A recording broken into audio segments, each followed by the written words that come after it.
them, and that is why Labour is supporting this bill at this reading. Thank you. Reno Turakatini. Mr Chair, I'm pleased to make a contribution to this committee stage of the Biosecurity Law Reform Bill.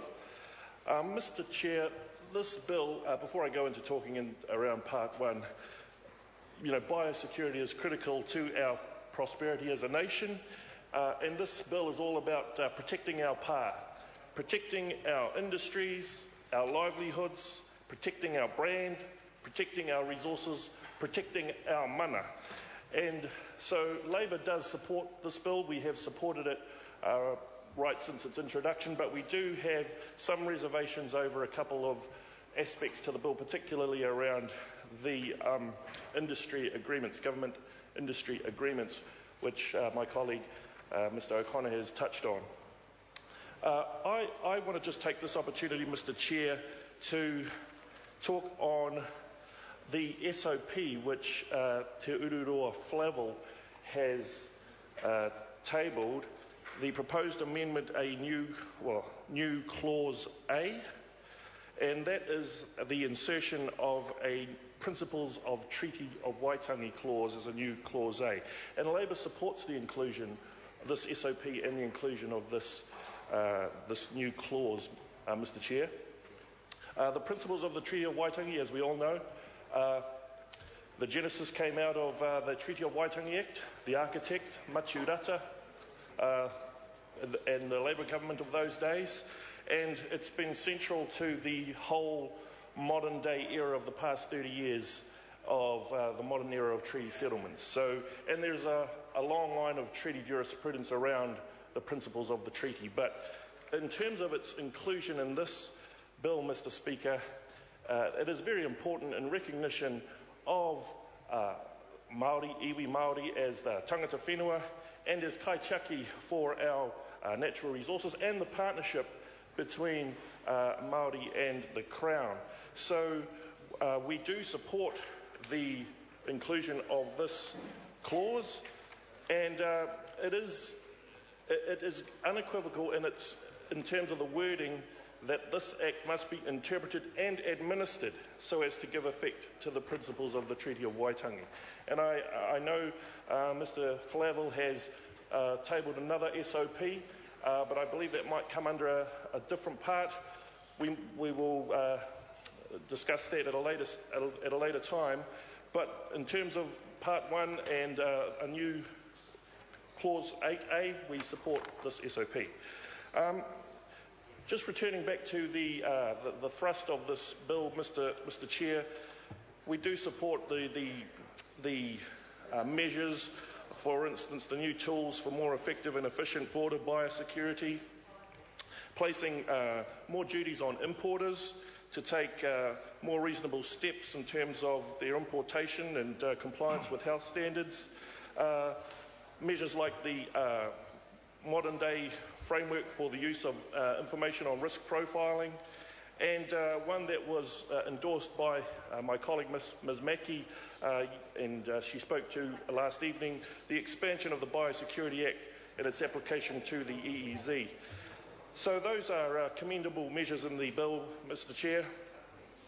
And looking at this bill, when I said that it's all about protecting our pa, and having worked with Māori economic interests, Māori are significant stakeholders in our primary industries, whether it's our agricultural industries, our farms, our orchards, our marine farms, fisheries, forestry.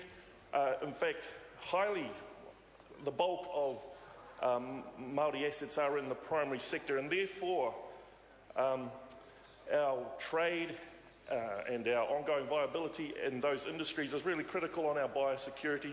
So we do, in terms of the Māori sector, are very, very keen to see boosted protection of our pa.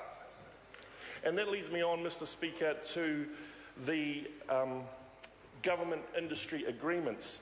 And this is an area I know where Labour does have reservations, and a classic example, I guess, in terms of the inequity, I guess, between big industries and very small industries and the resourcing that is required, but also the fact that these agreements are between two parties, and therefore that... Mr. Chair. Tino. Thank you, Mr. Chair. And so we are seeing it with the New Zealand pork industry at the moment, Mr. Chair. They are taking litigation against the Crown, against the government, over the non-recognition of the scientific evidence which the industry is putting forward in opposition to the lowering of the import standards for the some 800 tonnes of pork which comes into our country every week. So that is a critical issue for the pork industry, and in terms of these government industry agreements, I think that's a classic example whereby the industry itself cannot even get the government to pay recognition to their own scientific work. And this is a Kiwi, New Zealand industry, our pork industry.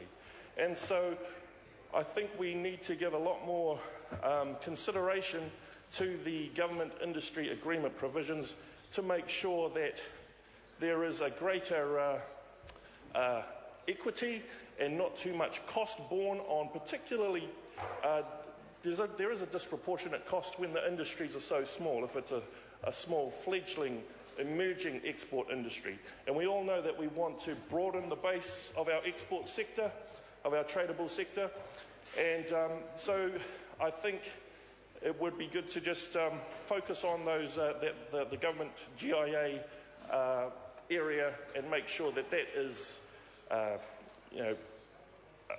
tightly drafted, or it meets the interests of the industry itself. I guess that really concludes my contribution at this time. Kia ora. Stephen Browning. Thank you, Mr. Chair. As I was pointing out with the neoliberal approach to that